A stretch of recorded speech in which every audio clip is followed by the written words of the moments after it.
ஆண்டவராக இயேசு கிறிஸ்து நாமத்தில் உங்களை வாழ்த்தி ஆசீர்வதிக்கிறேன். இந்த நாளில் ஆண்டவர் நமக்கு ஒரு நல்ல ஒரு வார்த்தையை தந்திருக்கிறார். 1 பேதுரு புஸ்தகம் 5ஆம் அதிகாரம் 6ஆம் வசனம். ஆகையால் ஏற்ற காலத்தில் தேவன் உங்களை உயர்த்தும்படிக்கு அவருடைய பலத்த கைக்குள் அடங்கியிருங்கள். பாருங்க, ஒரு மனுஷனுடைய உயர்வு யாருடைய கையில் இருக்குதுன்னு சொன்னால் ஆண்டவருடைய கையில் தான் அந்த உயர்வு இருக்கிறது. அப்போ அந்த உயர்வுக்காக நம்ம என்ன செய்ய வேண்டி இருக்கிறதுன்னு சொன்னால் காத்திருக்க காத்திருக்க நிச்சயம் ஒரு நாள் தேவன் உங்களை உயர்த்துகிறதை நீங்கள் பார்ப்பீங்க. ஆபிரகாமை ஆண்டவர் 75வது வயசில் அழைக்கிறாரு. ஆனால் 25 ஆண்டு காலம் அவன் பொறுமையோடு காத்திருக்கிறான்.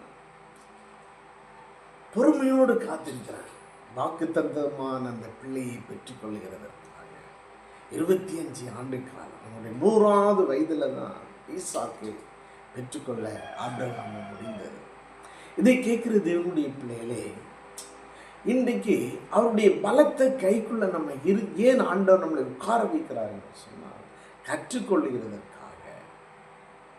அவருடைய கரத்துக்குள்ள இருக்கும் பொழுது அநேக காரியங்களை நம்மளால் கற்றுக்கொள்ள முடியும்.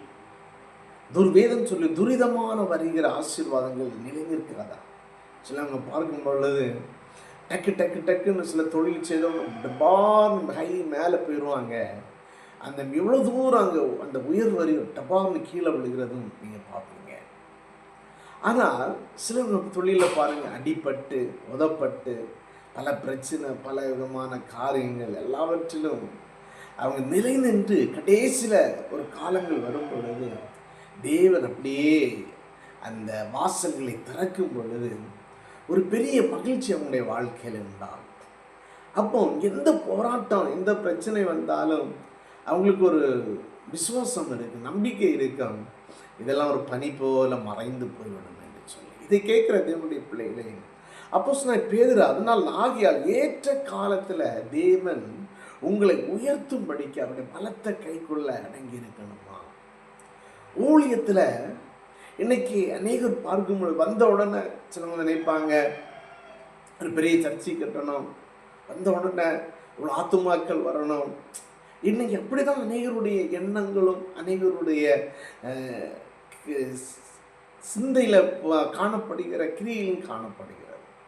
அப்படி இல்லை, ஆண்டவர் ஊழியத்தில் வர ஒரு காத்திருக்க வேண்டும். பாருங்க, மோசேக்கு 40 ஆண்டு காலம் அருமன வாழ்க்கை, 40 ஆண்டு காலம் அந்த வனாந்தர வாழ்க்கை, 40 ஆண்டு தான் கர்த்தருடைய ஊழியத்தை அவரால் செய்ய முடிந்தது. அதுலேயும் கேட்குறாரு, ஜனங்கள் பாவம் செய்த உடனே ஐயோ இந்த ஜனங்களை நானா பெற்றேன், இவங்களை நானா மனவூட்டுனேன் என்று சொல்லி கேட்குறாரு. ஜனங்களை நடத்த முடியவில்லை, அவரால் ரொம்ப கஷ்டப்படுகிறார். இதை கேட்குற தேவனுடைய பிள்ளைகளே, மோசே அரண்மனையில் இருந்து எல்லாவற்றையும் கற்றுக்கொண்ட மனுஷன் 40 ஆண்டு காலம் வனாந்தரத்தில் வெயில் மழை, ஆடுகளை மேய்க்கிற தன்மை, நேரத்தை சாப்பாடு முடியாது, அந்த பாடுகள், அந்த பலவிதமான சூழ்நிலை, இயற்கையினுடைய சூழ்நிலை எல்லாவற்றையும் அனுபவித்த மனுஷனை தான் ஆண்டவர் கொண்டு வருகிறார். ஏன்னு சொன்னால் அந்த 2 பகுதிகளிலும் கர்த்தர் அவனை என்ன செய்கிறான்னு சொன்னால் உருவாக்கினார்.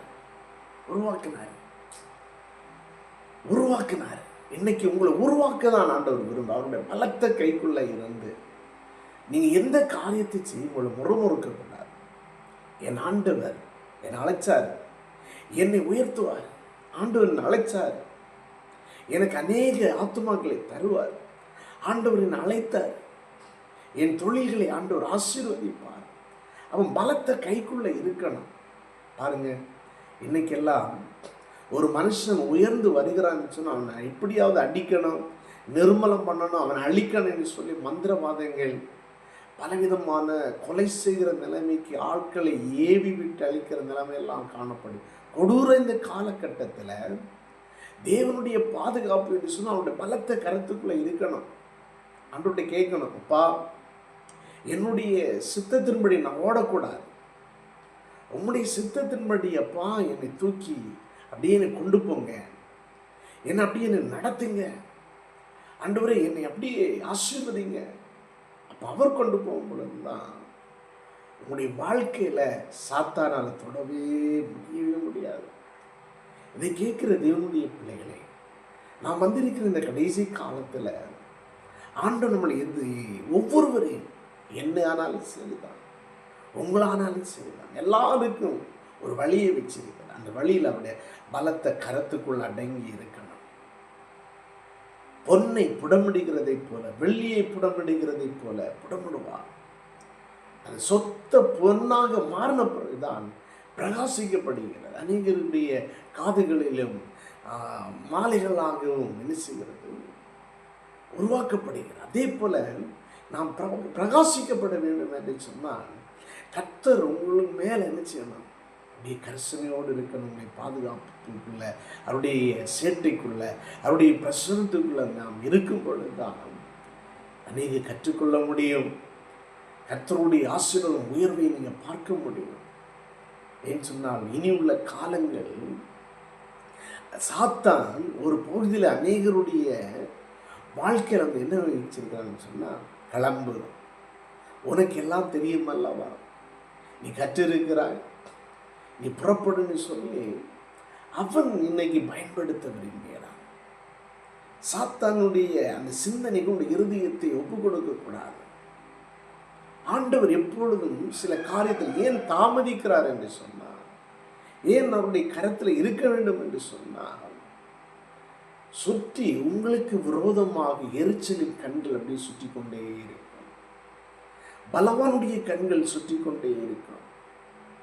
உன் வீட்டாரே உனக்கு சத்ருன்னு சொல்லப்பட்டிருக்கிறது. நம்முடைய சொந்த பந்தங்களுடைய அந்த எரிச்சல், சத்ருடைய கிரியைகள் சுற்றி கொண்டு இருக்கும். இவை எல்லாவற்றிலிருந்தும் நாம் பாதுகாக்கப்பட வேண்டும் என்று சொன்னால் அவருடைய கரத்துக்குள் அடங்கி இருக்க வேண்டும், அவருடைய பிரசனத்துக்குள் அடங்கி இருக்க வேண்டும். எனக்கு தெரிந்த ஒரு பிரதர் பாருங்க, அவர் ஊழியம் செய்தார். அவர் செய்த நேரத்தில் டக்கு டக்கு அநேக ஆத்துமாக்கள் டக்கு டக்கு டக்கு டக்குன்னு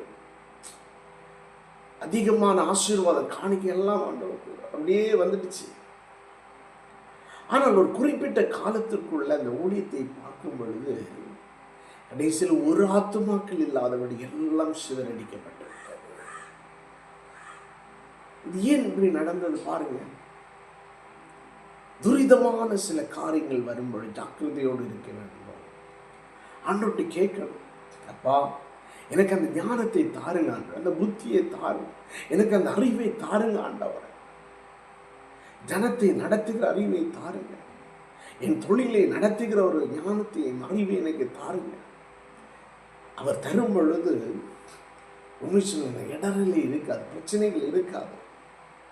அதுதான் இந்த கடைசி காலத்தில் நமக்கு தேவைப்படும். அவனுடைய கரத்தில் அடங்கி இருக்கிற மனுஷனுடைய வாழ்க்கையில் வரும்பொழுது அவன் கழுகுகளை போல சேட்டைகளை அடித்து உயர எழும்பி பறப்பான். அவன் ஓடுனாலும் சோர்ந்து போக மாட்டான், நடந்தாலும் ஒரு நாளும் விழவே மாட்டான். கர்த்தர் அவனை நாட்டுவார், அவனுக்காக யாவற்றையும் செய்து கொடுப்பார். அதுதான் ஆண்டவர் இந்த கடைசி காலத்தில் எதிர்பார்க்கிறார். அவருடைய கரத்தில் அடங்கி இருப்பீங்களா? ஆண்டவர் உங்களை உயர்த்த விரும்புகிறார், நிச்சயம் உயர்த்த விரும்புகிறார். ஆனால் அடங்கி இருக்கும்போது உங்களை சும்மா வைக்க மாட்டார், எல்லாவற்றையும் தருவார், எல்லாவற்றையும் தருவார், போஷிப்பார், நடத்துவார், நிச்சயம் உங்களை ஆசீர்வதிப்பார். எங்களை முடியலாம் உங்களுக்கு ஆசீர்வதி. பரலோக தகப்பனே, ஸ்துதிக்கிற வார்த்தையை கேட்ட ஒவ்வொரு பிள்ளைகள் மேலும் ஆண்டவரே, காலையில் 1 பேதுரு புஸ்தகம் 5ஆம் அதிகாரம் 6 ஆகியால் ஏற்ற காலத்தில் தேவன் உங்களை உயர்த்தும்படிக்கு அவருடைய பலத்த கரத்தில் அடங்கியிருக்கிற வார்த்தையின்படி ஒவ்வொரு பிள்ளைகளையும் நீங்கள் உயர்த்துங்க, ஆசீர்வதிங்க. குடும்பங்கள் மேலே தொழில்கள் ஆசீர்வதிக்கப்படட்டும் ஆண்டவரே, எல்லாவற்றிலும் உயர்வு உண்டாகட்டும் ஆண்டவரே. குடும்ப வாழ்க்கையில் ஆசீர்வதிக்கப்படட்டும் ஆண்டவரே, எல்லாவற்றிலும் உயர்வு உண்டாகும். பிள்ளைகள் உடைய சமூகத்திலிருந்து காத்திருந்து ஜெபிக்கிற அந்த ஜெப அபிஷேகம் தங்கி இருக்கட்டும். இந்த நாளில் ஒவ்வொருவரையும் ஆசீர்வதிக்கிறேன் ஆண்டவரே. வானத்தையும் பூமியையும் படைத்த கர்த்தரிடத்திலிருந்து நிறைவான ஒரு ஆசீர்வாதம் உண்டாகட்டும்.